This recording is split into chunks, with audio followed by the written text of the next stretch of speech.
Hi, I'm Elizabeth with Edible Effects, and today we're gonna make a piece of bark with mush.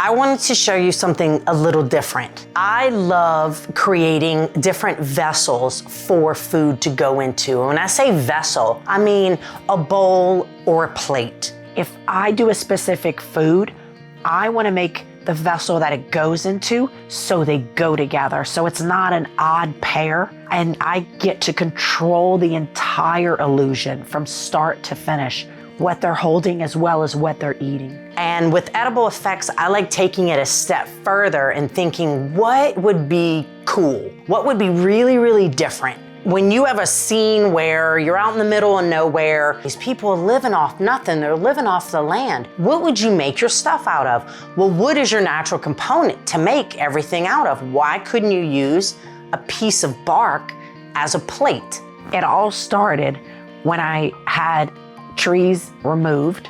I had them cut and I put them up on a workhorse to dry outside, because you don't put wood on the ground because it rots. I learned that the hard way with my beautiful maple trees. So a year and a half goes by and I check on the wood and the actual bark starts separating from the wood. I peel a piece off and go, oh my God, this would make a perfect vessel to eat out of. What I did was I baked it in the oven on very low. After you bake it, then I decided to polycoat it. And this is the polycoat. And on this one, I polycoated the front and not the back. So you can see this is the natural wood. These pieces here are off of the tree, just baked, nothing done to them whatsoever. And this is what it looks like. So I baked these for 4 hours and I decided to poly these. Now when I poly it, it's a food grade safe poly. So you can have food on it. There's other polys out there that you don't serve food on. So when you're doing these shots, sometimes it's very simple food that can go in it. And there's one food that is awesome. You can apply food coloring and it changes it and everybody thinks it's gnarly, and that's oatmeal. Oatmeal from a distance, God, it has so many different looks. I mean, I applied red food coloring and it looks like raw meat. I mean, oatmeal's a no-brainer and every actor will eat oatmeal even with food coloring.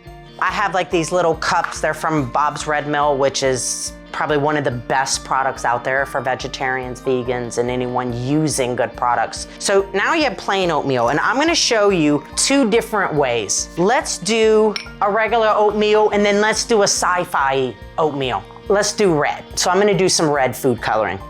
So I'm gonna get some red.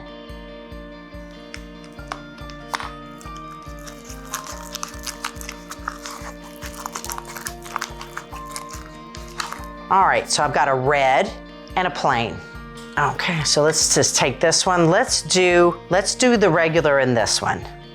It's a simple kind of thing because you're selling the bark. The bark is so gnarly and raw that the food that go in it can be quite simple. What we have is 2 different variations. Just think out in the jungle, man, thinking you're just roughing it. And you see a guy slunched over and you're, excuse me, sir, excuse me, can I help you? And he's just eating away and turns around and he's just,